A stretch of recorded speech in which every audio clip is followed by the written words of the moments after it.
Hello, Faye here, and I wanted to talk a little bit about the summer solstice because it is the summer solstice tomorrow on Thursday, the 20th of June. And this is, in terms of earth energy, one of those big points of the turning of the wheel.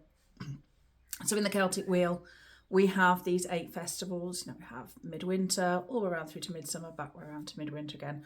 And obviously we have the equinoxes, and then we have Imbolc, Beltane, Lammas and Samhain. So we have these 8 festivals, and that reflects a shift in the earth energy. So in the winter, certain earth energy features are sort of at their smallest, more subdued, and then they grow to become their biggest and most vibrant in midsummer. So ley lines, traditionally energy lines, have expanded in midsummer. Vortices over water expand. Lots of energy features that expand to be at their biggest and most powerful during the summer solstice. And then gradually they start to decrease in size and potency back to the midwinter again.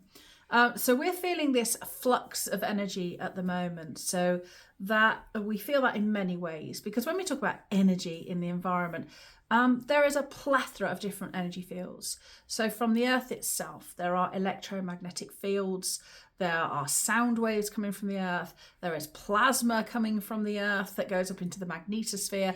There are huge amounts of energy, different forms and features that we are absolutely surrounded by, but it is intangible because we can't see it, we don't feel it, we don't hear it.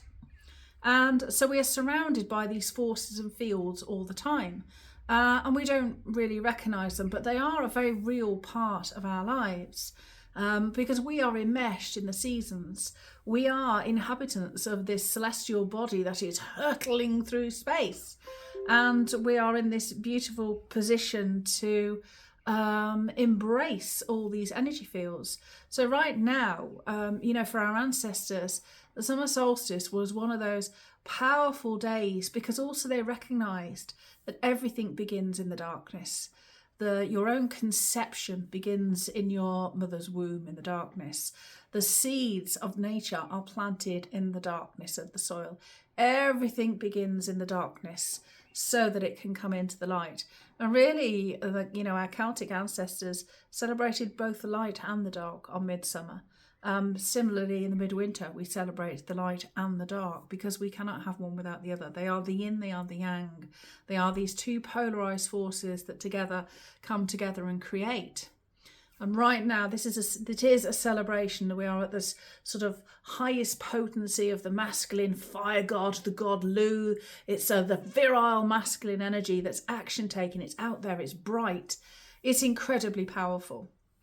And so it's encouraging us to embrace our own power as a creative soul.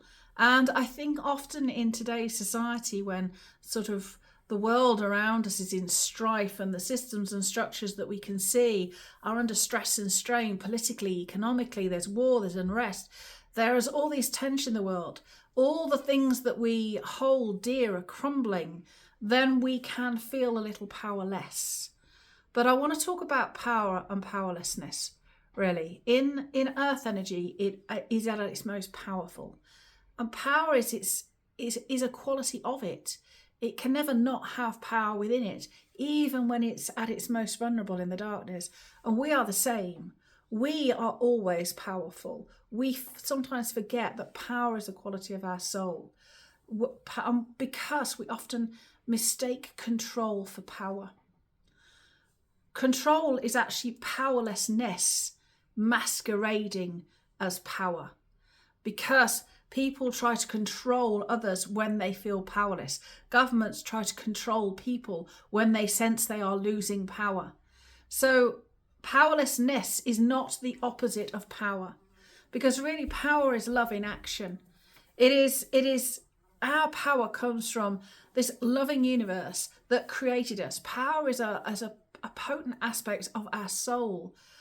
Power creates stars, creates galaxies. It's power that nurtures that tiny seed to nurture into life, to create the flower to come into bloom. Power is a quality of our soul. And we feel powerless when we are no longer loving action, when we are no longer embracing our wholeness. So when things are difficult and we start to become reactionary, and when our relationship with the world starts to feel antagonistic and aggressive, and perhaps we feel at odds with the world, then we need to check in with our soul.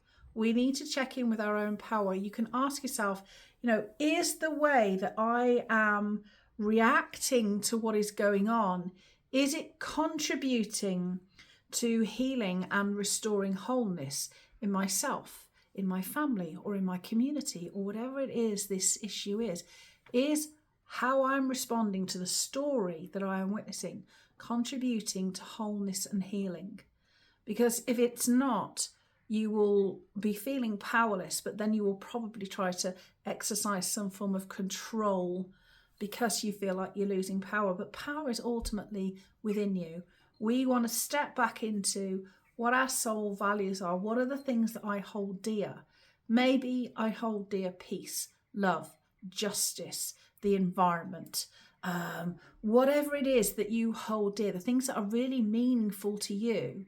It's time to step back into those and fully embrace them at this time of year, because it is those deep values that we were incarnated with that form our dharma. They form the life path that we're supposed to embrace. And by embracing those values and embodying them in our relationships, in our career, in our work, in our hobbies, in the things that we do in life, then we are embracing our full power. And that changes everything, because that changes how we interact with life. It changes the very frequency of our aura. So when we're embodying our full power, our aura looks very different.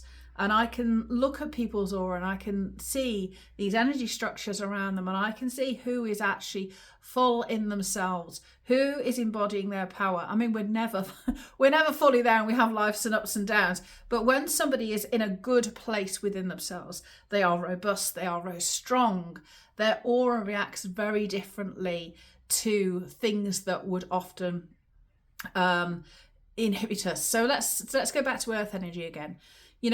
I work with earth energy as a geomancer, and we are in relationship. We're in this dance with earth energy. And I would like to say that, there are places that are more difficult to live in because of the energy coming from things like underground water, geological features, fault lines, because they manipulate the sort of normal base levels of energy, sort of the general frequencies. Some places are just simply better to live at than others. But, and this is a big but, these energies often don't affect us when we are fully in our power. What these energies do, they operate at a frequency that clashes with our own frequency, that is at odds with who they are, with who we are. So it draws attention to the things that we need to fix. So if we've already got issues, for instance, in our own life, we decide, I need a fresh start, and we move to a house for that fresh start without dealing with our issues, we will probably buy a house that has the earth energy that reflects our issues. So if we're not existing very well in our feminine energy of being creative, receptive, all those things that the feminine energy embodies, then we may well move to a house that has geopathically stressed water, because that's the feminine energy, because the house is saying to us, you need to heal the feminine. Or we may live in an area that's got really corrupted sort of masculine energy lines or other energy features, and that will be saying to us, you need to address the masculine energy within you. We may find it's got more disturbances in the subtle energy realms, and that's often we're not in right relationship with ourselves and with the world around us. So it holds up a mirror to the things that we need to heal. So as we're coming up to the summer solstice, and everything is at its biggest and its brightest and its boldest, it is an invitation for us to fully embody our own power, to let go of all the stuff that holds us back, all the self-doubt, all the bloody awful childhoods we may have had and all the trauma that's associated with it. It doesn't mean that we can just, let it go. I'm going to just shed it. It means we have to do the work. It means we have to, if necessary, get counselling, psychotherapy. It means we need to look after our body. It means we need to acknowledge what happens. It's not a question of standing under the pendulum and I'm just going to clear the energy. We have to engage in this process. We have to say, what was this thing and how is it affecting me? How can I consciously make steps to stop it affecting me? What other strategies do I need to evolve so that this thing is no longer this wall between me and what I came in to do? Because we have a dharma. Our karma is we bring in lessons that we didn't learn. That's fine. But then still normally lessons that relate to our dharma. They're going to be things that we have to overcome to live our life's path. And right now the earth energy is all around us. Nature all around us is embodying. Step into your own power. Nature has germinated her seeds. They have pushed through those first difficult growth stages of being under the soil to break out of the seed shell to grow. They have emerged. They have risked being eaten, trodden on, bashed by weather, predated, and still she perseveres. She grows. Those plants will try and grow anywhere and everywhere possible. They will throw out blooms and blossom and show the world what they've got. They won't compare themselves to other flowers. Oh, am I flowering enough? Am I beautiful enough? No. Nature naturally expresses everything she has to offer, so she naturally attracts everything that she needs. A flower doesn't have to try and be a flower to attract bees. It just naturally is a flower because it is embodying its full essence, its full power. So when we embody our full essence and our full power, we naturally express everything we have to offer the world, and we naturally attract everything we need to thrive. And that is the lesson that nature is trying to tell us at the moment. So if you're in a home that you suspect is, the energy isn't right, it is affecting you, there are huge lessons in that. There are lessons and challenges, but everything we want is on the other side of our challenges. Your home, the nature is encouraging you to be the person you need to be to have everything that you want to have. Everything that you want to create in the world. And you came here, everybody comes with something to offer the world. Otherwise you wouldn't be here. And you also chose to be here at this time when Earth seems to be going through this big pivot of evolution, where the Earth energy is strange things happening in the Earth energy at the moment. Lines are massively expanding. There are big waves of energy coming out of even minor fault lines, rushing across the landscape like a wave. So there is seismic activity somewhere going on in the earth, and I suspect, we will see seismic activity in the earth. We are seeing seismic activity, in essence, on the political stage in the Western world. There are wars. There's, around the world, we're seeing this big sort of cracking of sort of the systems and structures that we think the world is based upon. And that will also be reflected in our own lives. We will find seismic shifts occurring in our own growth and development, in our own beliefs about what is possible and the stories that we tell ourselves. So always take the lead from nature. Nature right now is saying, be proud, fully embody who you are. Not say proud can be a sin. Pride can be a sin, got it, but fully embody who you are. Love who you are. Because power is love in action, and power is a quality of our soul. You have the power to make discerning decisions about your own life. Who do you want in your own life? What do you want to do? Where do you want to live? Everything. That power lies with you all the time. And when we make decisions based on avoidance or fear or not making a fuss or pleasing other people, that is when we're not loving ourselves. That is when we are not, it's not really love in action. It doesn't mean we don't want to be of service, and it doesn't mean we're being selfish. It doesn't mean we're saying, I want to do this and I'm not going to listen to any of you.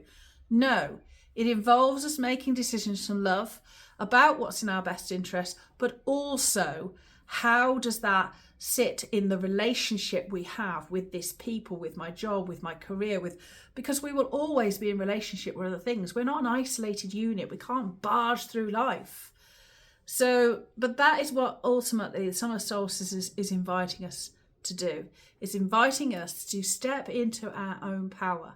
It's inviting us to be bright, be light, be our most ebullient selves, but also to recognize that everything starts in the darkness. Everything, the seed of everything that we want is within us in the darkness. And that is really where our ultimate power lies. So you can expand your energy, be like the biggest, most vibrant emperor lions in the landscape, be like these huge vortices that will be rising under the massive monoliths and megaliths, that because it's summer solstice, just be your best, fullest, fully embody everything that you hold dear. Those are your soul values. If you work to your soul values and fully embody those in all aspects of your life, and it can be in your relationships, your career, your hobbies, everything, you cannot go far wrong. Our biggest lesson in life is really how to learn how to be truly and utterly ourselves. And that's what nature shows us all the time. Every rose that I'm looking at my window now, every rose is most truly itself. Every flower is most truly itself. It doesn't try to be anything else. It doesn't try to please other people. It doesn't try to compare itself to others. It is absolutely and utterly truly itself. And that is what is happening in the earth at the moment. That is what's happening and being shown to us in earth energy. So nature is our biggest teacher. So I hope that you embrace the energy of the summer solstice. Have a fire. Take something with you that embodies your wholeness. And just burn away all those blocks that are between you and you becoming completely and utterly whole. So enjoy the solstice, and may the sun god Lu shine down upon you, and I will see you all again very soon.